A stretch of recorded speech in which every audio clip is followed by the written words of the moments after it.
ठीक है जी, March 2024 variant number 22, this is the year that we need to talk about.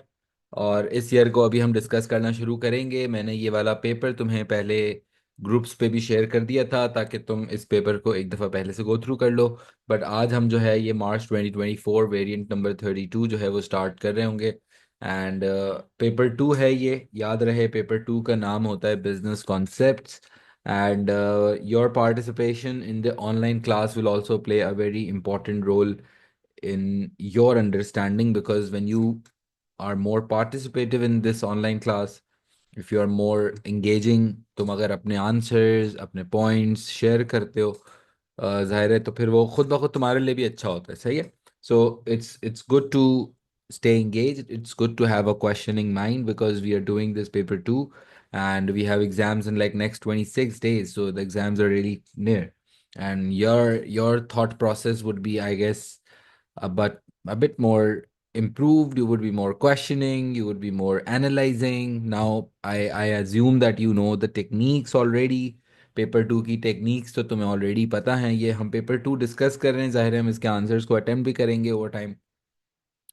लेकिन मकसद ये है कि पेपर टू हम इतना अच्छे से अब ग्रिप कर लें कि हमें फिर एग्ज़ाम देने में मसला ना हो।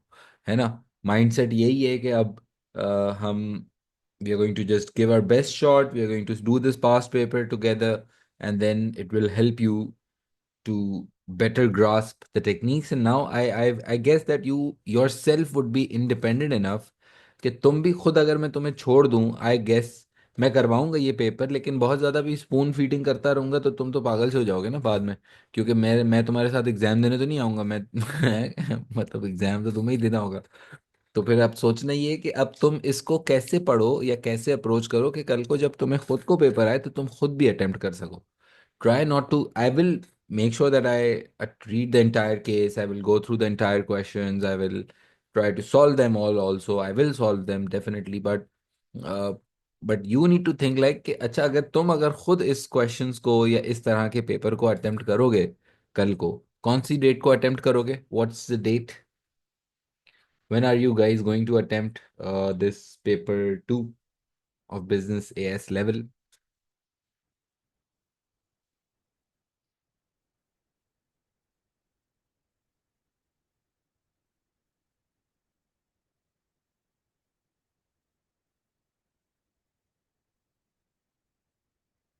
12 ऑफ मई ना, राइट। 12 ऑफ मई को तुम लोग कर रहे होगे, जो बात है। ठीक है। तो जब खुद से कर रहे हो तो फिर तो ज़्यादा बेहतर कर सको, इस वजह से हम ये ऑनलाइन क्लासेस के अंदर पूरा पूरा पेपर सॉल्व करते हैं, और इतना डिस्कसिव इसको मैं इसीलिए बनाता हूँ ताकि हम जब कल को एग्ज़ाम खुद दे रहे हो तो हम अच्छा जाके एग्ज़ाम दे सकें। ठीक है। What do you think could come for P2? Katiyani, देखो P2 के लिए पूरा का पूरा सिलेबस आपको पढ़ के जाना होता है। ऐसी कोई टॉपिक मैं स्पेसिफिक नहीं बता सकता कि यार ये वो तो फलां टॉपिक है जो P2 में आते हैं। वो इसलिए क्योंकि पेपर वन में और पेपर टू में जो हमारा पूरा सिलेबस है वो पूरा सिलेबस आता है। ठीक है। पूरा सिलेबस आपको पेपर वन के लिए भी करना है तुम्हें, और पेपर टू के लिए भी तुम्हें दूसरा वाला करना है। ठीक है। ओके। और बाकी ये कि मार्च 2024 वेरिएंट नंबर 22 अगर हम देखें तो क्वेश्चन नंबर वन आया है हमारे पास, Joey's bag. And sir, what does lean production mean? Lean production is not in AS, lean production is in A2।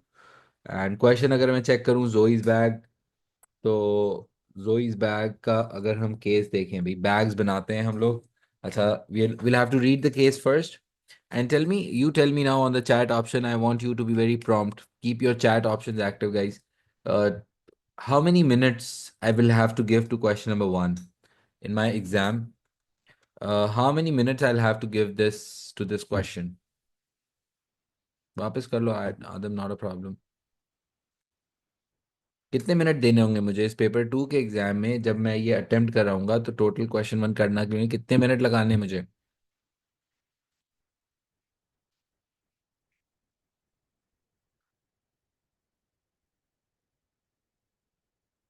Chat पे आंसर्स कम आ रहे हैं मेरे पास। 45 minutes, 45 minutes. Ideally 45 minutes for question one and 45 minutes for question two. Zoe's bag जब मैं करूंगा तो मैं 45 मिनट जो है वो इसमें अटेम्प्ट करूंगा। ठीक है। 45 मिनट्स लगाएंगे। 2 बजे स्टार्ट है, 2 बजे से लेके 2 बज के 45 मिनट तक केस नंबर 1, 2 बज के 45 मिनट से 3 बज के 30 मिनट तक केस नंबर 2। और और दोनों को बराबर बराबर टाइम देंगे। केस बहुत अच्छे से रीड करेंगे, जल्दबाजी में रीड नहीं करेंगे, अच्छे से रीड करेंगे ताकि हमें बिजनेस एक्चुअल में समझ में आ जाए। हम केस स्टडी इस तरह रीड करेंगे कि हम पूरा इस बिजनेस को समझ जाए। We should be able to understand what the business is actually about, what product they are selling, and what type of environment they are operating in, what type of financial position the business is having. If it's like the data would be given, such as in this question, this costs table, ये तुम्हारे सामने clearly break even का graph दिया हुआ है इस question के अंदर। तो हम पूरा सवाल जब रीड करेंगे तो हम समझेंगे properly. Okay, we'll make sure that we understand the case, we just not read it like a WhatsApp message, right? We need to understand the case and we need to read it very properly. All right.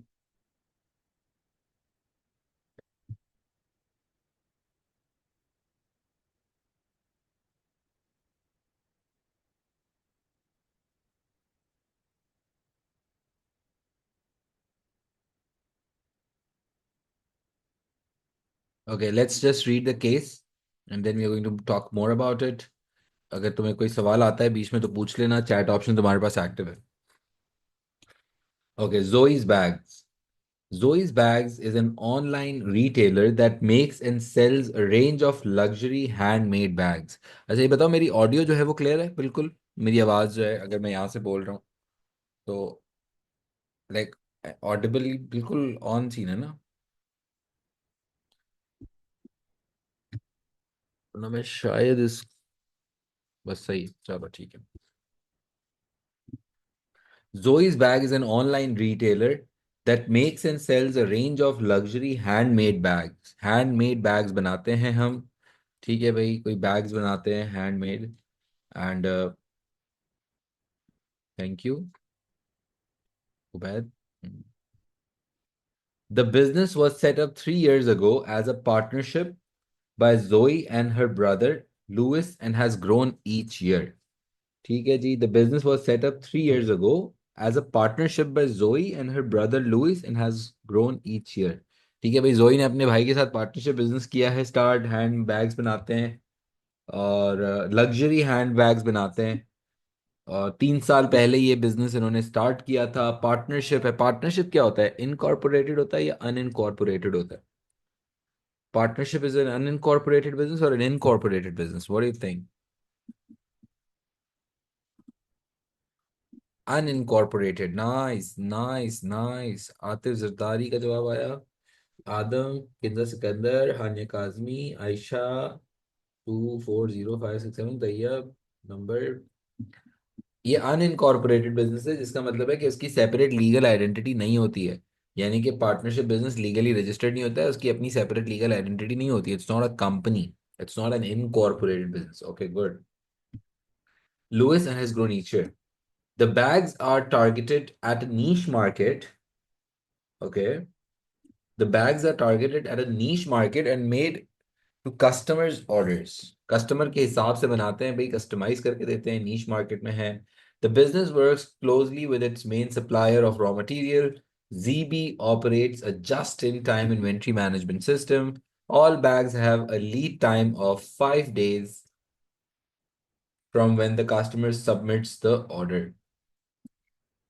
ठीक है भाई, जिस दिन customer हमें order देता है, उसके customer हमें ऑर्डर देता है, हम उसके बाद अपने सप्लायर से इन्वेंट्री मंगवाते हैं। हम वो बैग बनाते हैं, हैंडमेड जो भी चीज़ होगी, और बैग बनाने के बाद उसको डिलीवर करते होंगे। 5 दिन का लीड टाइम है, ये कह रहा है इस पूरे प्रोसेस में 5 दिन लगते हैं बेसिकली। वापस देखो, the bags are targeted at a niche market and made to customers' orders. The business works closely with its main suppliers of raw material. ZB operates a just-in-time inventory management system. All bags have a lead time of 5 days from when the customer submits the order. Okay, so 5 दिन के अंदर अंदर हमें वो चीज़ deliver उसको करनी होती है, जो भी बैग हमारे पास ऑर्डर आता है। तो एंड ऑल्सो हम जस्ट इन टाइम पे चल रहे हैं, तो इसका मतलब है कि जब कस्टमर हमें बैग का ऑर्डर देता होगा उसके बाद हम अपने सप्लायर्स को ऑर्डर देते होंगे एंड देन सप्लायर से फिर हमारे पास स्टॉक डिलीवर होता होगा। बैग के लिए हम क्या सप्लाईज मंगवाते होंगे? What supplies will we be ordering for manufacturing these hand bags? What do you think? Leather, fabric, nice chains, zippers, क्या बात है। A lot of supplies would be the threads, nice, ठीक है, इस तरह की सप्लाईज होंगी एंड जस्ट इन टाइम है, यानी कि जब हमारे पास कस्टमर ऑर्डर लेकर आता है उसके बाद हम ये सारे सप्लायर्स को ऑर्डर देते होंगे, फिर ऑर्डर हमें वापस मिलता होगा वो सप्लाईज का, फिर हम उसका हैंडबैग बनाते होंगे और फिर हैंडबैग बनाने के बाद उसको कस्टमर को डिलीवर करते होंगे। तो इस उस पूरे प्रोसेस का दिन कितने हमारे पास, ये पूरा बीच में ये सारे काम करने के लिए कितने दिन है हमारे पास? 5 दिन है। हम्म। Which I think which is a very short time, and if something goes wrong, let's say if what can go wrong? I think it's a very challenging situation because just 5 days. 5 days mean that 5 दिन के अंदर अंदर आपको stock खरीदना भी है, बनाना भी है, डिलीवर भी करना है। इन्वेंट्री में कुछ लेट हो सकता है, कोई एक आध सप्लायर ने कोई ग्लिच कर दिया, कोई डिले कर दिया, जिप टूट गई पता चला जिप बनते बनते टूट गई, जो बात है यार। गुड यार। और क्या हो सकता है? और delay from supplier due to increase demand, demand बढ़ जाए, अचानक से बड़ा कस्टमर की तरफ से ऑर्डर आ गया तो फिर हमें शायद बिल्कुल कस्टमर की तरफ से अगर ऑर्डर आ गया तो फिर हमारे पास हो सकता है कुछ कस्टमर जो अर्जेंट डिलीवरी चाह रहे हो, वो कह रहे हो 2 दिन 3 दिन के अंदर अंदर दो बैग मुझे बना के, भाई मेरी बेटी की बर्थडे है, मुझे उसके लिए बैग बनाना है। और इस तरह की अगर कोई बात कर रहा है, फिर क्वालिटी इश्यूज हो सकते हैं, गलती के चांसेस नहीं है। सप्लायर ने टोपी करा दी एंड मौके पे, बोला कि भाई मेरे गांव में शादी है मेरे अब्बू की, अब्बू दूसरी शादी कर रहे हैं, मैं वहां जा रहा हूँ गांव में। तो इस तरह की टोपी कोई सप्लायर करा दे उल्टी सीधी, फिर क्या होगा? मशीन खराब हो सकती है। बिल्कुल ऐसा हो सकता है, मशीन में टूट फूट आ गया, फिर कस्टमर बोल रहा है यार आपने बोला था 5 दिन। एम्प्लॉय छुट्टी कर ले बीच में, ओ गुड यार, ये भी अच्छा पॉइंट है। ये भी हो सकता है कि डंपर ने बंदा मार दिया और कोई अनकंट्रोलेबल फैक्टर भी हो सकता है, गुड। कोई ऐसा अनकंट्रोलेबल फैक्टर हो गया कि आपने, यानी कि 5 दिन का वेरी स्ट्रिक्ट डेडलाइन है, जो बात है। तो so hey, let's see what they do. They do bags, right? Now we are talking business, right? Now we are actually thinking about the case, if you feel it, right? We are not just reading the case like a WhatsApp message. We are actually reading it like a case, a business case, a real life business case. That is the level that you need to have when you read the exam in paper two, when you are appearing in exam. Okay. So following a magazine, following a magazine advertising promotion in January, orders grew by 50%। ठीक है जी, हमने advertisement किया है magazine के अंदर और order जो है वो हमारा 50% से बढ़ गया है। इन February to 1400 bags. Zoe and Louis found it difficult to organize their larger production team. Now the orders are increasing, more customers are coming in, and now we are actually finding it more difficult to handle the production team, larger production team.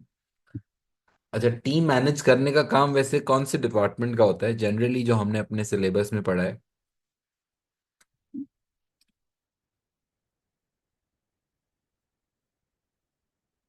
HR का बिल्कुल good यार, HR का काम होता है। जोई and Louis जो हैं उनको बड़ा मुश्किल लग रहा था कि क्योंकि ज्यादा कस्टमर आ गए हैं, ज्यादा ऑर्डर आ गए हैं, 50% ऑर्डर साइज बढ़ गया है। हमने जनवरी में कोई ऐड दिया था मैगजीन के अंदर, किसी फला किस मैगजीन में ऐड दिया होगा तुम्हारे हिसाब से? कौन से मैगजीन में ऐड दिया होगा? ऐसी कुछ तुक्के लगाओ जरा। फैशन मैगजीन्स होंगे।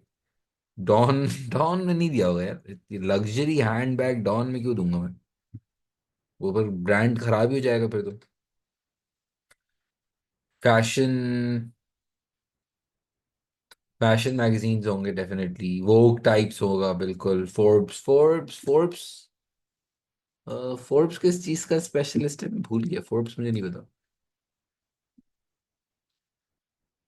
The ones with smooth pages, हम पेजेस की स्मूथनेस देखेंगे? ये कैसे होगा आदम बेटा? मैगजीन के पेज को यूं हाथ लगा के देखेंगे कि भाई पेज कैसा है और फिर हम उसमें ऐड देंगे, ऐसा? कुछ ही टाइप्स। ठीक है, बिजनेस मैगजीन्स में देंगे। बेसिकली इन्होंने मैगजीन्स में ऐड दिया है, और जनवरी में ऐड देने की वजह से फरवरी में ऑर्डर 50% से बढ़ गए। तो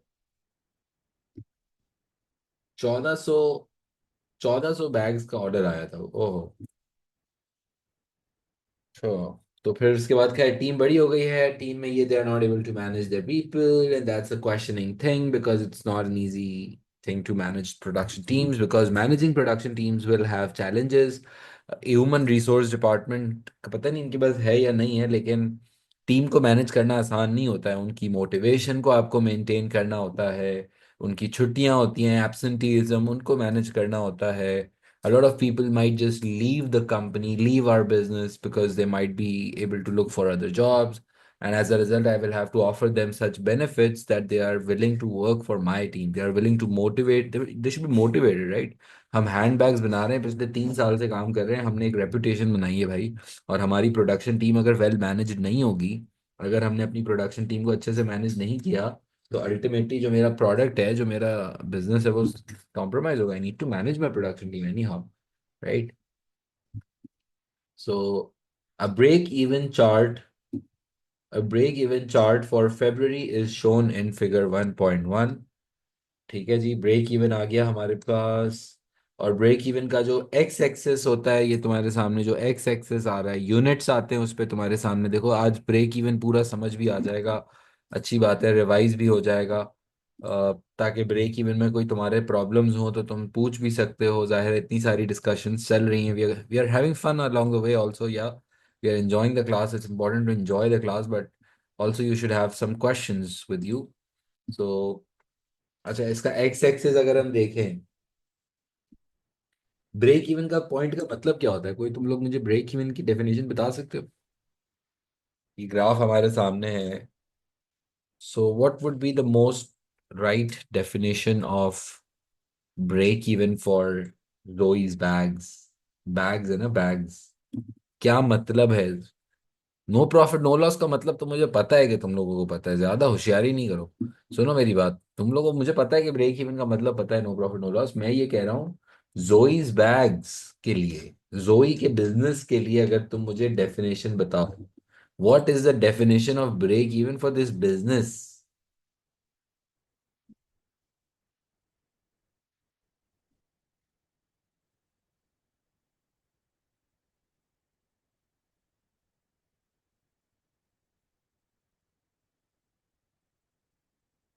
फिक्स्ड कॉस्ट की बात नहीं होती है, टोटल कॉस्ट की बात होती है व्यू। यूनिट्स भी पूछे नहीं है मैंने तो। Break, what does break even means for Joey's bags? Like Joey's bags के लिए ब्रेक इवन का मतलब क्या होगा?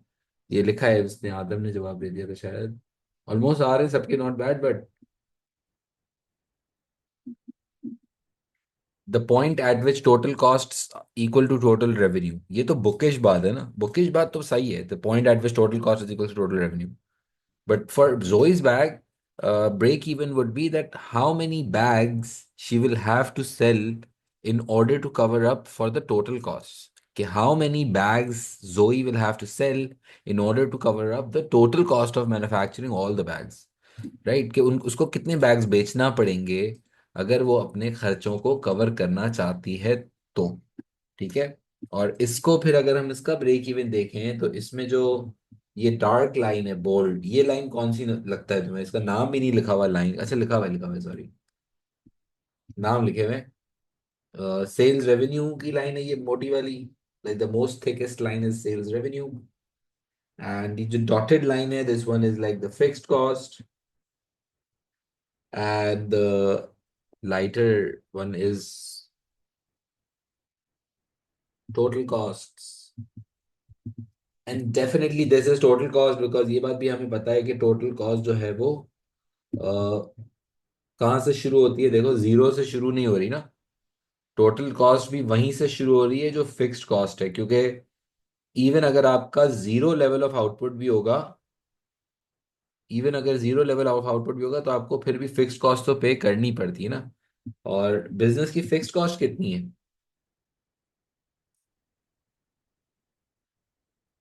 फिक्स्ड कॉस्ट है इसकी कितनी, 25,000 ना। और ब्रेक इवन कितने पे आ रहा है? ब्रेक इवन आ रहा है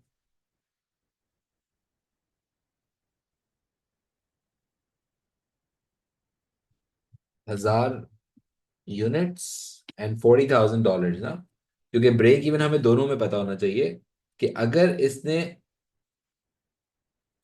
1,000 बैग्स बना के बेच दिए, तो the revenue and cost will exactly be equal to 40,000 basically.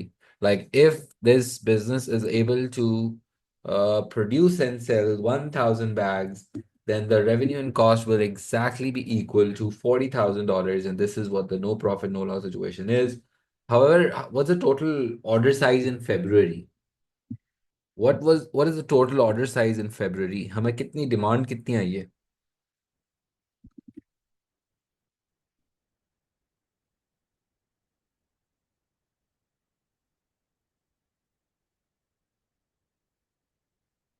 जज्बात पर काबू करें बेटा आदम। कोई बात नहीं, बता दिया सही, 1,400 डिमांड आई है, 1,400। ठीक है। और 1,400 बैग जो है हमें डिमांड आई है, 1,000 पे मेरा ब्रेक इवन है। मार्जिन ऑफ सेफ्टी कितना हुआ? What is the margin of safety for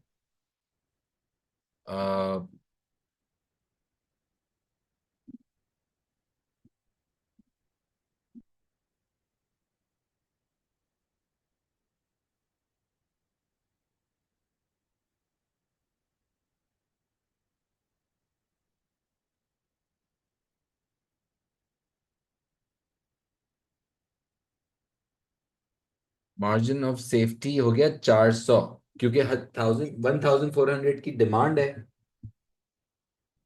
और 1,000 पे हमारा ब्रेक इवन है। तो 400 जो है ना, वो हमारा मार्जिन ऑफ सेफ्टी है। This is basically the margin of safety, yes. Basically, 400 bags would be giving me the profit in the month of February, and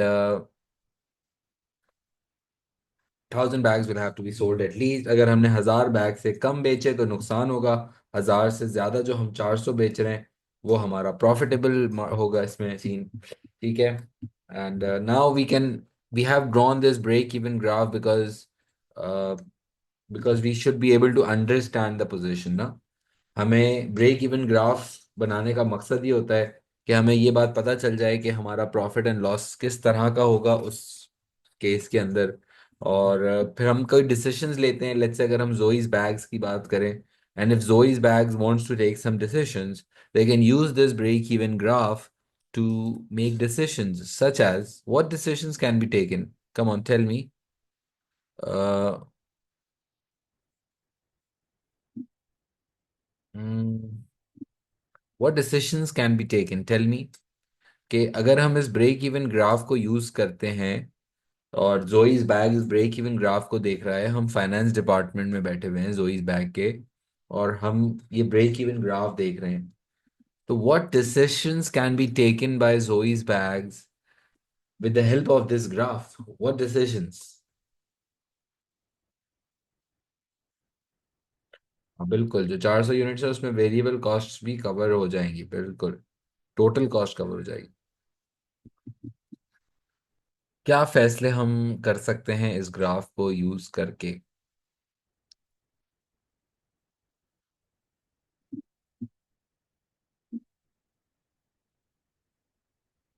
price बढ़ा सकते हैं, बिल्कुल हम प्राइस बढ़ा सकते हैं। प्राइस बढ़ाने का सोच सकते हैं बेसिकली, कि क्या हमें प्राइस बढ़ानी चाहिए या प्राइस नहीं बढ़ानी चाहिए। क्योंकि अभी अभी हम कितनी प्राइस चार्ज कर रहे हैं? Can someone tell me how what's the price we are charging?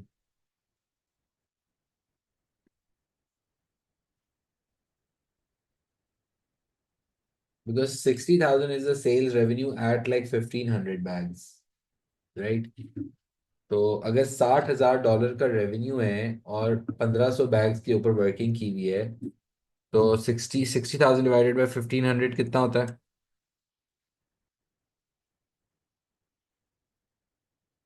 $40। Very nice, good यार, गुड यार, आंसर्स आ गए थे पहले से, वेरी नाइस। $40। ठीक है, $40 की हम प्राइस चार्ज करते हैं। तो अब हम ये फैसला कर सकते हैं, हम सोच सकते हैं कि अगर हमने अपने बैग की प्राइस $40 से $45 या $50, अगर हमने प्राइस बढ़ाने का फैसला किया, तो how can the break even graph be impacted? देखो, जोइस बैग भी एक प्रैक्टिकली अगर बिजनेस है ना, तो वो देखेगा कि अगर हमने प्राइस बढ़ाई तो हमारी प्राइस रेवेन्यूज पे क्या फर्क पड़ेगा, टोटल कॉस्ट पे क्या फर्क पड़ेगा। वो भी एक एक्चुअल हैंड बैग बेच रहे हैं, उसका भी एक एक्चुअल प्राइस टैग लगा हुआ है $40 का। एक्चुअल जो हम कस्टमर को $40 कोट करते हैं, यूं समझो ना। सिर्फ मैं तुम्हें ये बात इसलिए सोचना सिखा रहा हूँ कि कल को जब तुम केस खुद से एग्जाम में रीड कर रहे हो, क्योंकि मेरा फोकस अब प्योरली एग्जाम है जो थोड़े से दिनों के बाद है, तो तुम्हारा तुम्हारा भी फोकस वही होगा ऑब्वियसली। तो अब जब एग्जाम में बैठ के रीड कर रहे हो इस तरह से, तो try to think about the case, try just not to read the case, try not to just just ऊपर ऊपर से। जब तुम केस पढ़ रहे हो तो उसको समझो, रियल अंडरस्टैंड करो। That's a very very important element of your quality of paper two. Right, right. आप देखो, अब तुम्हारे जहन में भी पॉइंट्स आना शुरू होंगे कि नीश मार्केट है, तो उसमें प्राइस बढ़ाने का हो भी सकता है सीन, इतना मुश्किल नहीं है। क्योंकि अगर आप वाकई कस्टमर्स को बहुत अच्छा हैंड बैग देते हो, इतना कस्टमाइज करके देते हो, तो शायद आपको कस्टमर 40 का 45 भी दे देगा, 50 भी दे देगा, may be. But but again, now that's a debatable point, but point ये है कि ब्रेक इवन के ग्राफ को यूज करके हम डिफरेंट डिसीजंस जो ले रहे होते हैं, हम देखते हैं फिर अगर हमने प्राइस 45 करी तो फिर हमारे रेवेन्यूज की लाइन कैसे चेंज होगी, ब्रेक इवन की लाइंस कैसे चेंज होंगी, and then I can just make right decisions. ठीक है।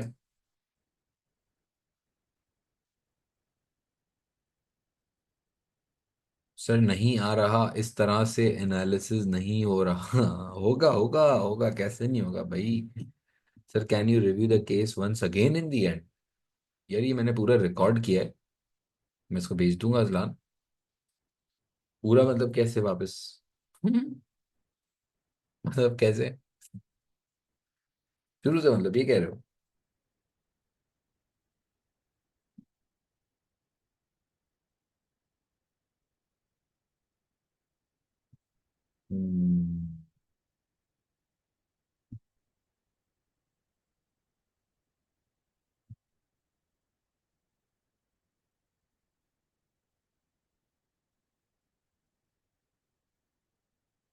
$40 कैसे आया? $40 ऐसे आया कि जो हमारा रेवेन्यू है, देखो 1500 यूनिट्स, 1500 यूनिट्स पे जो रेवेन्यू है वो है 60,000 ना।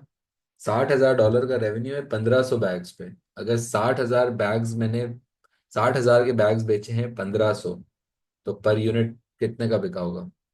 एवरेज प्राइस हुई ना, रेवेन्यू है रेवेन्यू। 60,000 रुपये कमाया है 1500 बैग बेच के, तो एक बैग कितने का बेचा होगा? 60,000 कमाया है 1500 बैग बेच के, तो एक बैग जो है वो कितने का बेचा होगा? ना ना, एवरेज कॉस्ट तो अलग होता है। Good question. एवरेज कॉस्ट तो कॉस्ट पर यूनिट होता है, वो फिर खर्चा देखो ना। ये सेल्स है, ये खर्चा है। एवरेज कॉस्ट निकाल के बताओ चलो तुम लोग में से सब मुझे, इस बैग की, एक बैग की एवरेज कॉस्ट क्या आती है?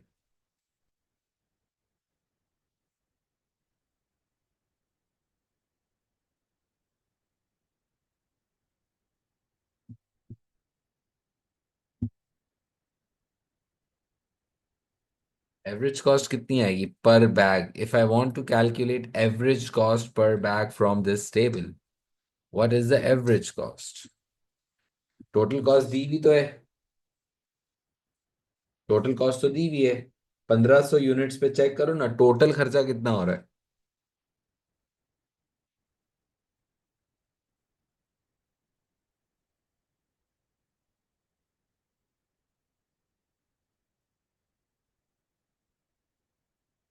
टोटल कॉस्ट कितनी है वैसे, नहीं बीच में?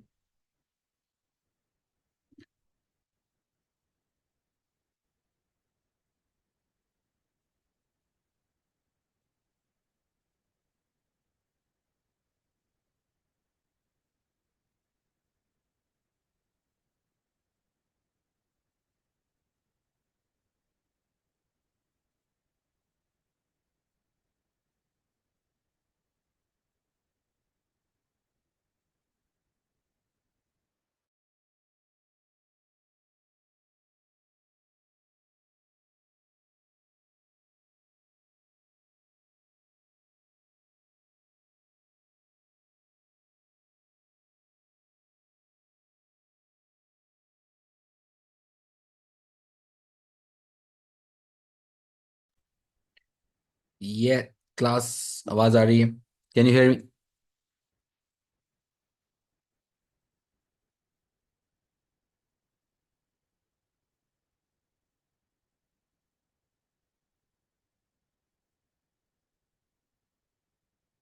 देखो भाई, टोटल कॉस्ट कितनी है मुझे बताओ।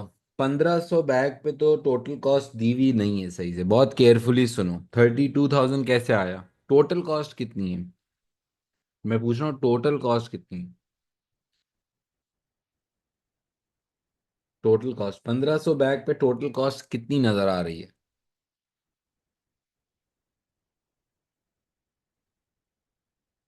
यहां से जाऊंगा तो अब ये 40 और 50 के बीच में, मुझे तो कहीं ये 48 लग रही है, अप्रॉक्स नजर आ रही है वैसे। अप्रॉक्स 48 नजर आ रही है मुझे भी। अब इसको हम यूं भी कर सकते हैं कि हम 1500 पे ही ले लें, वरना अगर 1000 देखें बात एक ही होगी शायद। 1500 जो है, 1500 यूनिट्स पे टोटल कॉस्ट कितनी है?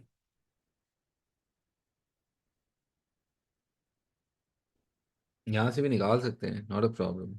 एवरेज निकालना है ना, एवरेज ही करना है। तो चलो 1500 मैं निकालता हूँ, चलो 48 कर लो। 48,000 की टोटल कॉस्ट है और 1500 बैग्स हैं टोटल। तो एवरेज कॉस्ट कितना पड़ा? 32 पर bag. Good. 32 per bag is the average cost and we are selling it for 40. What is the profit margin? Profit per unit कितना है? Profit per bag?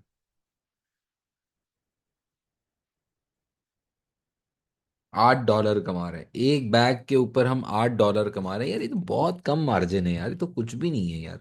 Niche market में काम करके $8 आप कमा रहे हो एक बैग पे यार, कम ऑन यार। मतलब what sort of, I don't know what sort of marketing they are doing यार। ये कौन सी नीश मार्केट है जो बात है यार। मतलब महंगा बेचना इज नॉट द मकसद। आई एम नॉट सेइंग कि नीश मार्केट में प्रोडक्ट हमेशा महंगा ही बिकता है, पॉइंट मेरा ये नहीं है। नीश मार्केट में प्रोडक्ट सस्ते भी होते हैं, व्हील चेयर भी एक नीश मार्केट प्रोडक्ट है, वो सस्ता भी होता है। लेकिन लेकिन $8 कमा रहे हो आप, ये तो नीच मार्केट है। क्या बात है। बंद नहीं कर दो, बंद करना तो बहुत एक्सट्रीम हो जाएगा, बंद नहीं करवा के आएंगे। देखो, as a manager, as an analyst, we need to understand the business and we need to, when we are writing the answers, our answer should be so high quality that it will help us to tell ना कि $8 का margin तो बिल्कुल of होता है। $8 आप कैसे कमा सकते हो? सही है। हम्म।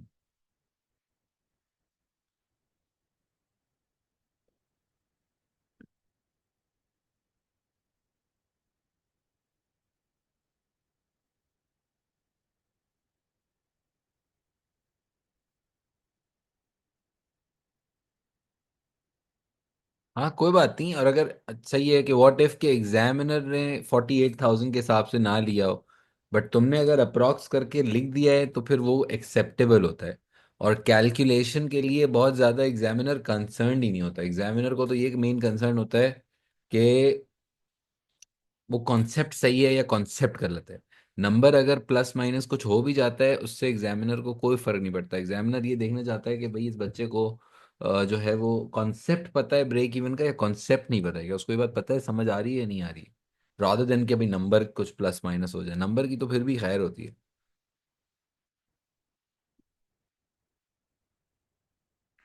Is this business a dog product? So no, I don't think so. I'm not saying it's a dog product. I'm not saying it's a bad product. They're selling a very high quality bag. They are making luxury bags, and clearly we are satisfying the customers also. We are operating since last 3 years.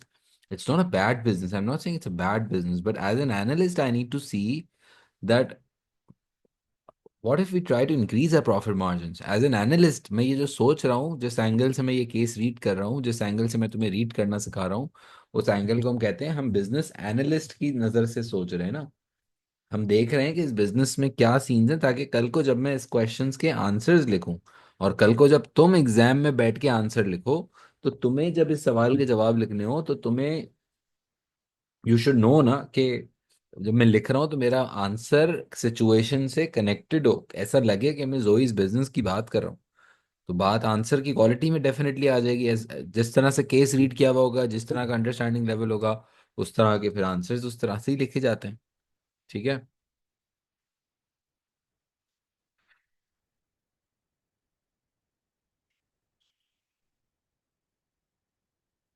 Alright guys, you get the point.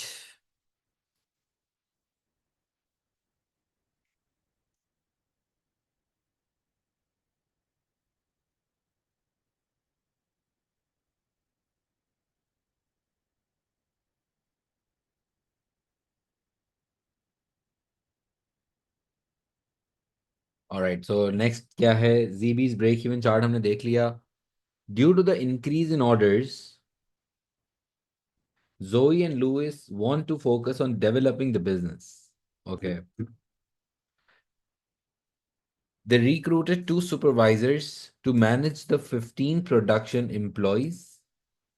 ठीक है, they recruited two supervisors to manage the 15 production employees.